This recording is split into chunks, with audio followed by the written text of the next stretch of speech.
Welcome to the Sound on Sound recording and mixing podcast channel. I'm James Gardner, and in this episode we're talking to producer-engineer Howard Gray.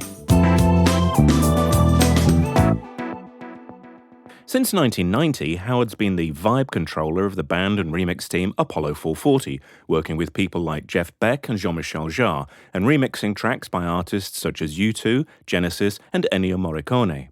But before Apollo, he'd already produced or engineered many tracks by bands such as Simple Minds, UB40, XTC, and Scritti Politti. In this interview, I wanted to focus on the early part of his career during the transition in technology and studio practice that started in the early 1980s, when Howard worked at Virgin Records' Manor and Townhouse studios in London. How did you start off at the Manor? I went straight from school, made the tea while another tape operator showed me the ropes for about a week. And then I was you're in the deep end, really. What were your responsibilities as a tape op in those days? Straight away, your responsibility is to have your hand on the tape machine. You had to be on top of everything. If somebody wanted to hear something and you couldn't find exactly the middle of the third chorus immediately, people would start getting pissed off, especially if they're doing drop-ins. The singer would be like, I like that tape, but go back, drop me in for the second line of this. Or occasionally, people might be working for sheet music and they go, drop me in at bar such and such. And the tape operator would have to be completely on it and know where to go. But when you go record, there's no going back. So if you're a little bit late or a little bit early and you clip the line before, or you miss the start of this amazing solo, you've really messed up. And being really zippy on the drop-ins and outs was a real badge of honor for tape operators.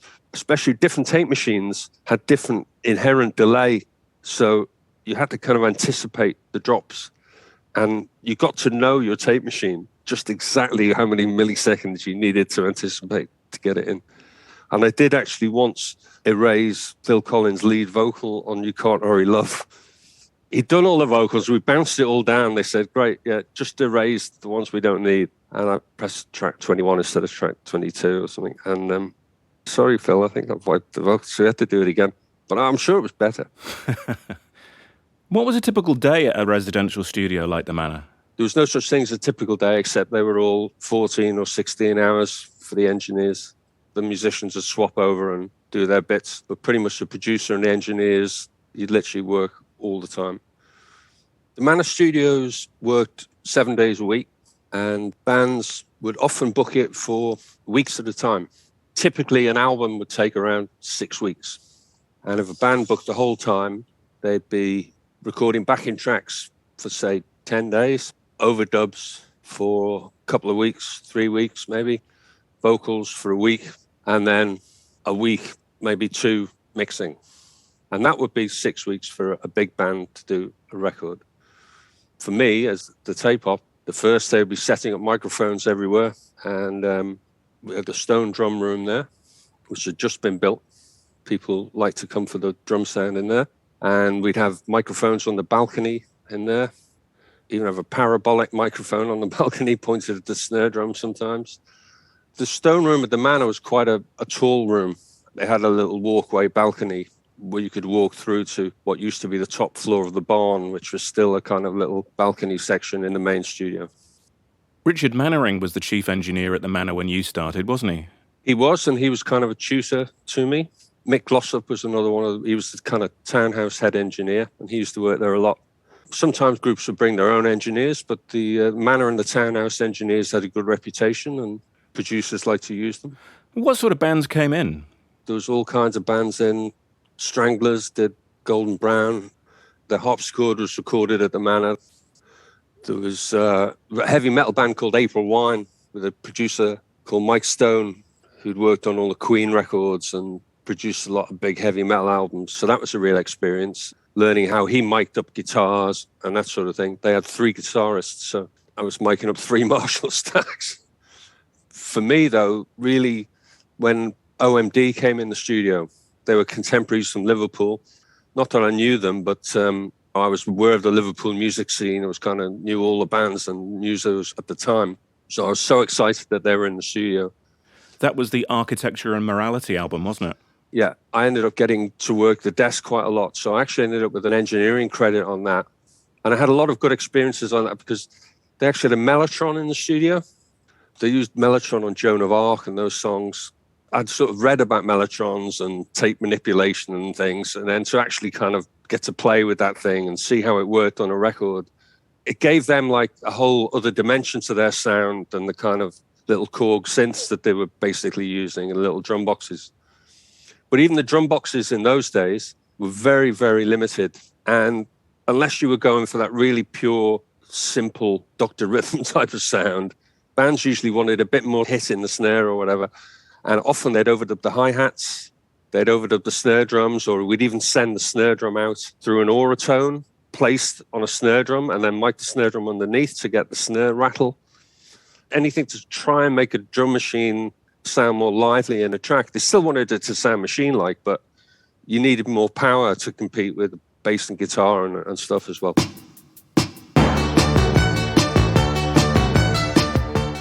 They wanted to create a collage of shortwave radio. So we set up a shortwave radio in the control room and taped all kinds of things.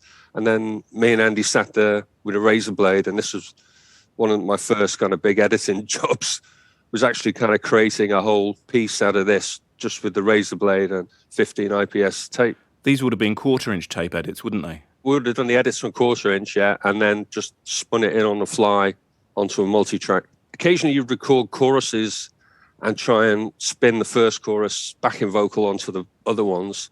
And that would again be bouncing onto quarter-inch and then having to count on the fly, press the go button and try and get it to go in time, which seems ridiculous now. But in those early years, I did see all these kind of crazy techniques. Can you just talk us through what you mean by spinning in a chorus? You've got two tape machines and you want to put the chorus that's on your quarter-inch tape machine onto the multi-track at a place later in the song. And so the only way to do it is press record on the multi-track and then press play on the quarter-inch. And then it'll go onto the multi-track in the right place. But it's not like you can drop it on there and then slide it around so it's in time. You have to get it right. You have to press go at precisely the right second. And that involved marking up the tape with the chinograph at the downbeat where you wanted, and then working out exactly how far away from the playhead a beat was going to be, and then pressing go in time on the beat so accurately that it slipped in completely in sync.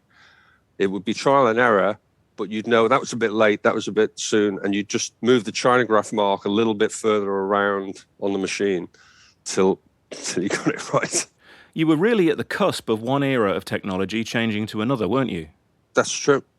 Those early years at the Manor, in terms of experiencing how technology moved on and changed, I just caught the end of the 70s era, really. This was 1980 through 82. So I kind of witnessed all those techniques that had been happening. And this is almost entirely analog equipment, isn't it? The only digital piece of equipment in the room is the AMS digital delay. And within weeks of me arriving, the AMS digital reverb showed up. You'd have like maybe 2 digital delays, 2 digital reverbs in the room for most sessions. A few years later, you were generally a bit better equipped, and the big bands would hire in whole racks of equipment. In fact, by the time I was working with Scritti Politti, we had dozens of boxes in the control room. And it was almost like an arms race. I used to feel. It was tears for fears to be working in the studio next door or down the road. And I'd walk in there and they'd have like 8 Lexicon reverbs on the top of the desk. And these were costing hundreds and hundreds of pounds a day each. But that's what people felt they needed. They needed like every sound on the record to have all these different effects on them, which of course now on Logic or Pro Tools, that's kind of what people do. But this was the beginning of it, really. How did you get assigned to sessions, and how did you break out and become a freelancer? I was one of the house engineers, the house assistant engineers. So I was assigned to the session, and then they would say, I would like Howard to be on the next session, or I'd like Howard to engineer for me next time. And then you do a couple of records with him, and then next thing, Steve's asking me to go to Paris with him to do Frida from ABBA. That was Steve Lillywhite, who you worked with at the Townhouse, and you also worked with Hugh Padgham, didn't you? Yeah. Hugh Padgham was the star engineer of the Townhouse in the early 80s, really. He was on a really good run. He was working with the producer, Steve Lillywhite. Between them, they'd really made the most of the SSL techniques and the sound of Studio 2 drum room, which you can hear really clearly on the Peter Gabriel record, which was just before I left school. So by the time I was working at the Townhouse, I knew that record inside out. So those techniques were already there, but I arrived just in time to see those guys in action and to learn from them. I think Steve was the more experimental of the pair. Well, to be honest, Peter Gabriel was the real experimenter. I think he pushed them, and I think that they ended up making really original sounding records in that room. And then XTC made a couple of albums in that room as well. The first time I worked with Hugh Padgham was at the Manor, XTC's English Settlement, which was one of those classic 6-week albums. It was a double album, and that was all recorded and mixed in that kind of time period, 10 days backing tracks, a lot of guitar overdubs, because Gregory, the guitar player, was a real masterful guitarist, and he had a great collection of guitars. And they spent a lot of time working on parts and getting exactly the right sounds. And I think you can tell on that album. Hugh was a great man for the job. English Settlements is at the Manor, so the drum sound, if you want to compare it, it's kind of got a fatter, spacier sound. It's not as aggressive as the Studio 2 Townhouse Stone Room. You worked as an engineer for both Steve Lillywhite and Hugh Padgham. What were they like to work with? Hugh Padgham is a great engineer. He's got great ears. That's what's great about Hugh Padgham. He'll listen intently and he'll work everything to really fine-tune it. And yet, he's got quite a simple philosophy about it. One of his things is never having the vocal too loud. Everything sounds just fantastic. And that's just because he listens and he takes the time to place everything in the mix. Steve, on the other hand, when I was engineering for him, he would encourage me to push it. And I'm sure I pushed it quite a lot more than Hugh ever did. If you listen to some of the records we did together, Waterfront, it's just over the top, really. I think it works, but the whole bombast and compression of it or whatever is really Steve Lillywhite at his in his pump. You engineered the Simple Minds album Sparkle in the Rain, and the song Waterfront starts with an insistent bass riff. Could you tell us a bit more about that? The AMS digital delay had a capture switch on it, so you could capture a snare drum hit or a couple of bass notes maybe, and you could loop it or trigger it. This was kind of the first immediate sampling device that we had in the studio. The bass line to Waterfront was a loop chord in the AMS. Dum ba dum ba dum ba dum ba dum ba dum. One of the things you've mentioned so far is the SSL solid-state logic desk. What was the impact of that on engineers in the early 80s? Engineers couldn't believe it. Everybody absolutely loved it. Compressors and gates on every channel was such a thing. In the world of digital recording, gates aren't the first thing that you turn to. But for us, gates and expanders were actually quite useful. I think in those days you used gates and expanders quite a lot on live recordings, didn't you? That's true. Multi-track live recording, there's a lot of spill. And on drums, where you could do crazy things with the gates. A drum kit that had used like a dozen mics or whatever, it was nice to be able to put gates on half of them. Suddenly your drum sound became so much tighter and you had so much more control. And then when you've got compressors on every channel as well, to just roll in a little bit on the drums, whatever kind of ratio is required. And also they had a fast attack button on the compressors, which were probably faster than anything else in the room at that time. Old school compressors tend to be slower on the take-up. So suddenly the SSL, you had this kind of really snappy take-up on compression. So you could change the character of a track quite quickly just by getting stuck in on the channel strips. Do you think it became a bit of a tired sound, the SSL Desk, and what you could do with it in the early 80s? Some people managed to do good things with it. Other people made records sound very thin very quickly because they put compressors on every channel, they over EQ things. But then I had producers like Nick Launay, who did Kate Bush's Dreaming album and Public Image Flowers of Romance album. I worked with him on those records, and with him it was like anything goes on the desk. We were totally pushing the SSL sound on those records. You had the ability to go to extremes with every channel with a broad stroke. You'd paint the sound on the desk. You couldn't be that adventurous if you were working on a Helios or a Neve.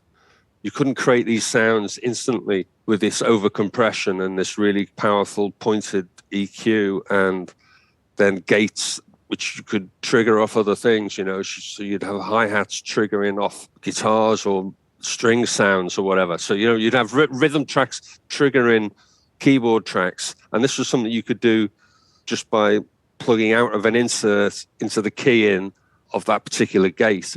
Quickly, you could make one side of the desk trigger the other side of the desk. And a kind of thing in a way that like people will do on Logic and stuff now. But when you've got it on a desk like that, I really feel like it's like a canvas and you're going from like one side or the other, you're twiddling knobs, you're pushing up, you're overdoing this. And there's certain records that were made in those days that were very experimental and really kind of pushed what a pop record could sound like. You just mentioned triggering the gates of the SSL. Sounds a bit like sidechaining. Can you talk us through how that worked a bit more? If you take a sound from one instrument to trigger another, the easy way of doing it on the patch bay would be to come out of the insert of one channel and into the gate key input of a different channel. For instance, you could really quickly set up a trigger from a snare drum to ambience. That Stone Room drum sound would often use that. You'd send the trigger from out the snare drum insert into the ambience tracks. And having compressed them, you were then shutting them on and off. So they had this big, crunchy, compressed sound that was coming in and out on the snare. The classic gated snare sound. The fact that that became so prevalent is because it was so easy to do on the SSL. Now, it's easy to do anywhere if you set up a gate. But the fact is, you had gates on every channel. You didn't even have to think about it. People just did it. And then this could go to anything. You could have a rhythm guitar part and trigger that off the hi-hat. So suddenly you can set up rhythms within your track. And in the days before sequencers and synced drum machines, you could suddenly create these sequencer effects just by triggering your keyboards off the drums or off the rhythm guitar. The fact that that was so easy to do meant that a lot of bands would experiment with things like that, like Simple Minds would experiment with things like that. And I think the SSL Desk and those years of pop groups experimenting in that context was very creative. I'd like to move on to the album you did with Scritti Politti, Cupid and Psyche 85, because it's one of my favourite albums. And I believe you came to their attention with some work you'd done for UB40. UB40 had a tune, If It Happens Again, I'm Leaving, it was a bit of a hit. They left me alone on one weekend to do the 12-inch. I ended up taking all these horn riffs they'd put on the outro and re-triggering them on an AMS and building up this long kind of dancey, riffy tune that was actually quite a good dance remix in the end. And it turns out that it was hearing that made Scritti Politti call me up. So we're now at the beginning of the MIDI era, but we're still working with analog tape. So how did you synchronize the tape to run sequencers and drum machines? We had the SRC synchronizing unit, which was the thing where you could sync any drum machines or sequencers up to the SMPTE track on your multi-track. Really, only the big bands had this kind of technology. You put a SMPTE time code on your tape machine. You could feed that into certain drum machines, but if you wanted to use different drum machines and sequences, you needed to have a kind of brain. So you put the SMPTE into the brain, and then that would feed out either MIDI or clicks for old school synthesizer sequencers. And this was how you'd sync everything up together. But even so, everything would be a little bit out of time with each other. So you had, on this box, which cost about £5,000, you could, by millisecond, you could make all the different clock outputs differ by different milliseconds. So suddenly you could put all sorts of different drum machines and sequences and synthesizers in time on the track. And then the whole MIDI thing of being able to kind of have the same part played by a number of different instruments at the same time that you could actually then blend into one sound. You could add a Moog to it and a DX7 and a Jupiter 8 or whatever and turn it into an absolutely massive sound. Small talk, we're tired of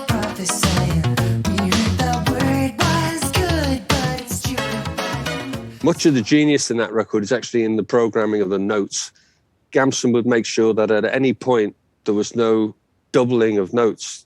If the bass was playing a note, he'd take it out of the chord and things like this. So this was actually why there's so much clarity. And people think it's all in the mix, but it's not. It's actually in the musical programming. But it did mean that we could make every note a massive sound, and every phrase could really have its own big space. We'd spend a lot of time blending all these different synth sounds together to create some uber synth sound that, you couldn't get out of one box. Now, obviously, again, these days, that's kind of commonplace. And even on one synthesizer, you can play multiple patches at the same time. But in those days, this was new. And all the synthesizers and the MIDI on the different synths would have different delays as well. So to actually make them play the same part, you'd have to do all kinds of offsets and AMS delays just to line everything up. And sometimes you'd record it to tape, and then you'd measure by listening to the tape. When you say measure by listening to tape, what do you mean? Okay, so you've got your headphones on, you're rocking the tape back and forward, clunk, clunk, clunk, click. That's where it starts. You'd make your mark, and then you'd find where on the multi-track, the DX7, you'd find that's that far behind it. And then you'd make a calculation, the distance of the tape, how many milliseconds that would be. And then you'd put the offset on that other synthesizer so that they all dropped in the same time. We'd do this for every part. We spent 3 months, I think, doing 3 songs, which were all programmed before they came in. And there was just to make everything lock and every sound reach its kind of potential. Successful records were making a lot of money, and people began to think that the more they spent making them, the more chance they were of getting a hit. And budgets really got out of control because bands wanted to spend the time and be creative. But these top studios were £1,000 a day at least. The higher equipment bill could run to the same. And when it takes 3 months to do 3 tracks, that's pretty crazy. Yeah, it's a bit cheaper to do it now, isn't it? One of the great things about the Scritti record is the drum sounds. How did you go about making those? We hired a dozen snare drums and recorded them all over the studio, in the bathroom, every corner of the studio, in the living room, in the foyer, and worked out which ones were our favorites and experimented with them. And then they became our go-to sample snare drum sounds. And sometimes on different songs, it would be a blend of 2 or 3 of them. I think you once told me that you dropped in syllable by syllable on Green Gartside's voice. Could you tell us a bit more about that? Green Gartside was trying to create a very particular vocal sound. For him, every little nuance, every breath, every little push, and his delivery was very soft as well. So we ended up analysing it almost breath for breath and constructing the vocal exactly how he wanted it. Became quite a laborious process. It wouldn't be so much nowadays with Pro Tools, but with multi-track, you couldn't just slide bits along because they were a little bit late, or if a switch between one take and another didn't quite work, you couldn't just magically crossfade it. You'd have to physically crossfade it. And so that's what I do. Coming back to UB40, you got your first production credit with that, and I think your first #1 with Red Red Wine. How did you get to work with the band? UB40 came to the Manor to mix, I think, their 4th album. I did some sessions with Mikey Dread with UB40 as well. They wanted to do a new album, and I'd just been an assistant on the previous sessions. It was great assisting Mikey Dread. It was a real experience.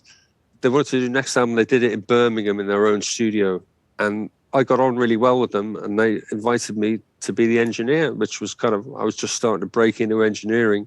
So I went up to Birmingham, and we were in an old meatpacking factory that we called the Abattoir, and built a studio ourselves, completely ramshackle. Again, this was a total new experience for me. I'd never built a studio. I'd worked in the best studios in town. But again, you try to use the technique and what you've learned about how things should sound, how to mic things up. But then UB40 wanted a completely different sound to anything I'd had experienced before. We were really going for an old school Jamaican reggae sound, because this album was going to be an album of covers. This was the Labour of Love album. So For months, all I listened to was all this old reggae and experimented with recording techniques in this space. We managed to kind of get this sound going in their studio, and we did Red, Red Wine, #1, both sides of the Atlantic. And as the engineer, working with them, there was 8 of them, and they were in their hometown. And to be absolutely honest, it was tough to get any of them to show up some days. They kind of all had their own lives to deal with. It wasn't like being in a residential studio, which is how they'd made their other records, or how I'd worked with them before. I had to literally get in a cab and go around and find a bass player or a singer and bring him to the studio and say, right, let's do this today. So amongst other things, having to drive around and find members of the band in Birmingham and bring them back to the studio to make the record, and then, building the studio and mixing it and everything, they said, well, we'll give you a production credit. That was nice. Suddenly I was a proper record producer as well. From there on, Virgin offered me a few production jobs.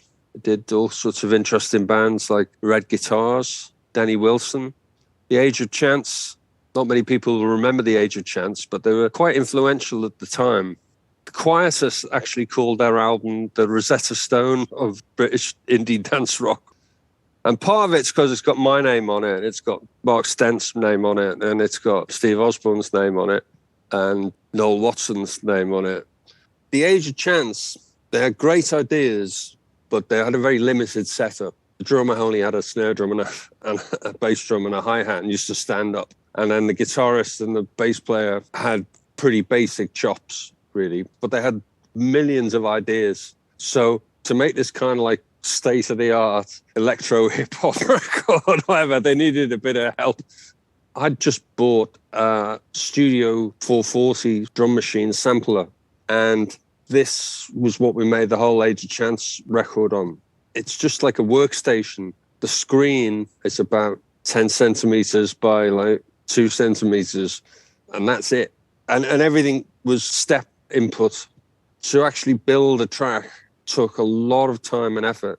You had very little sample time, but it had a great sound. It kind of sounded really exciting and rock and roll somehow. Free your mind and your ass will follow. There was a lot of great scratching, proper turntable work from Noel Watson, DJ Powercut as he's known. Yeah, again, he was an innovator. He was properly there in New York, hanging with the Beasties and Run DMC and all that back when they first started. We were bringing all that together in the studio with this indie band from Leeds in a way that now, you take for granted with mashups and things. That Age of Chance album didn't do that well when it came out. Do you think it was ahead of its time? I think, it was just a little ahead of its time. Maybe the technology wasn't quite there for us to realise what it might have been. You worked during the transition from analog tape to digital tape to hard disk recording. What was it like at the beginning of your career? I started at the Manor in 1980. We worked on 30 IPS 24-track Ampex tape machines. Townhouse people tended to favour the Ampex machines over the Studer A80s. The feeling was just that they had a better bottom end. And then a little bit later, Studer came out with the A800, which was clearly a superior machine, and the Townhouse and the Manor were equipped with them. Regularly, we would do 48-track sessions. We had 2 machines in each room, and they would be synchronized, and you could record 48-track. Although mostly you would work on a 24-track, then make a slave reel, and you'd really only have 2 tapes up at the end when you were mixing. Could you tell us how you worked with slave reels, what they are? You'd have the 24-track tape that you would record your backing track on, and then almost immediately you would make a copy on the other tape machine. You would put the original away so that it didn't get played again, because the more the tape was played, the sound would change a little bit. How would the sound change? The top would roll off. So you keep one tape to one side, and then you've got your copy, and then you start to overdub on the copy. And then as you start to run out of tracks on the copy, you begin to bounce the backing track. So the bass and drums and guitars will be bounced down to 5 or 6 tracks. And now you've got lots of tracks to use for your keyboard overdubs and your vocal overdubs and whatever else you're going to put onto the track. And then you might decide you want to get a string section in. And then you'll do another bounce of all those things onto another tape machine, a stereo mix. And you'll go to your string session and you'll record whatever number of string tracks. Then you'll bring that back to the studio. And now you have 3 tapes. You've got a master and 2 slaves. So now you have to mix down the string session from one tape machine onto the other tape machine onto 4 tracks, say. And then you put the original master tape back up, and now you've got the original backing track, which is fresh. You've got your strings mixed down. You've got all your overdubs, vocals, and you've got 48 tracks to mix. And that's what you do with slave reels. And what was your first encounter with that transitional technology digital tape? When we went to Paris with Steve Lillywhite to do Frida's record, was the first time we used 32-track Mitsubishi digital tape machines. When you're recording a backing track, when you're recording the group, you're really hearing all the transients of the drums as you're getting the sound. And then when the band do the take and they come in to listen, you play it back the first time. When you play it back on tape, on analog tape, that first playback is always like, oh, you sit back and you hear the record for the first time. You've been hearing it live and you're hearing it, oh, that's what it sounds like off tape. With digital tape, suddenly it wasn't like that. It sounded exactly the same coming back off the tape. I actually found it really disconcerting. I was like, yeah, okay, it doesn't really sound like a record though, does it? It still sounds like it's live. It must have more to do. I never got used to it, to be absolutely honest. And when you look back, the quality of digital tape recording, I think, improved quite fast. But I think still, I miss hearing it come back off analog tape. If money were no object, what would be your preferred recording medium? For recording a rock band, I would always prefer to record on tape, certainly the rhythm section. I really think it just sounds better. I've recently done a jazz session that was digital, and I feel like while I'm mixing it the whole time, all I'm trying to do is make it sound more analog, because otherwise it's not quite right. If I was recording a rock band today, I would love to go to tape. 24-track tape was like a brilliant thing when I started, but actually people began to say, no, actually sounds better on 16-track than 24-track because the track's wider, so you get more fidelity. And if I was going old school heavy metal, I would even say 15 inches per second is the way to go, because the bass end is more solid than it is at 30 inches per second. And I used to be able to hear that.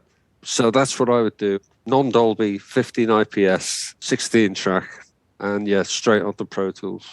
In your work with Apollo 440, you're credited as Vibe Controller. What does that mean, and how did you come to get that credit? When Apollo 440 started, I was happy to take the Vibe Controller credit. It was kind of a homage to the dub masters, the Lee Scratch Perrys and the Mikey Dreads. And Adrian Sherwood was a big influence on me as well. I'd only been at the Manor 6 months, I think. And this chap called Adrian Sherwood, who had founded his own dub label called On You Sound, he was getting all these Jamaican musicians to come over to London, putting them in the studio, doing crazy dub sessions. And when he got the chance to go into a big studio, nobody wanted to work with him. So I got the gig. And he was crazy, man. You know, what he wanted to do with the equipment. I loved it. I was totally up for it. We even had 24-track tape loops running around the whole control room, things like that. And then I'd say to him, have you tried this? We was, put the drummer in the drum room and I'll show you how to get this sound. And suddenly he's got that kind of Phil Collins drum sound in his dub mix. It's a record called The Pounding System. So seeing a guy run a studio and actually manage to create the whole soundscape on the desk just by force of will was an inspiration to me. So I like the idea of the Vibe Controller. I think when we started Apollo, that was clearly my role. Your most recent project has been a slightly unlikely one. It's been recording an acoustic jazz quartet. How did that come about? One of the first sessions I did at the Manor was Virgin had put in their new signing, Rip, Rig and Panic, into the studio for a weekend. And one of the staff engineers really wanted to work with these ragamuffins. This was Gareth Sager's group, formed from the ashes of the pop group. featuring Nana Cherry and Andrea Oliver on vocals at the time, who were both about 17. I was only like 18 myself, I think. Anyway, Rip, Rig and Panic made their first album, God, at the Manor, and I was one of the engineers on that. And the saxophone player I knew as Flash. Many years later, I know him as David Wright. Recently, I've done an album recording him and his quartet in a studio called Masterchord Studios, which is a beautiful studio under a suburban house in North London, which has got a fantastic Steinway piano, incredible selection of old valve and ribbon microphones, an SSL desk. And to record a jazz session in there was great. Working on the SSL on a jazz session was interesting because that wasn't really my gig back in the day. It was a very different approach, really, to working on the SSL this time. But I'm mixing it at home on Logic, though. So you're mixing in the box these days, but how do you find the plugins compared to the hardware units that you used to use? I am amazed, actually, even on plugins, Waves plugins and such, and even the Logic compressors. Now I've got to know them. The idea that the Uri or the Neve or the Helios or whatever, I actually start to realize that they have actually built in the characteristics of all those different compressors. And even though it's decades since I last had my hands on one, even with the plugins, I know if I kind of manipulate the input and the output or the attack and release a certain way, I can get a certain kind of effect out of this compressor. And they actually do reproduce it. I don't think I'm kidding myself, but I've really got into using the SSL plugins on Logic. Thanks, Howard. It's been great. This has been the Sound on Sound podcast with producer-engineer Howard Gray. Thank you for listening, and be sure to check out the show notes page for this episode, where you'll find further information along with web links and details of all the other episodes. And just before you go, let me point you to the soundonsound.com/podcasts website page, where you can explore what's playing on our other channels.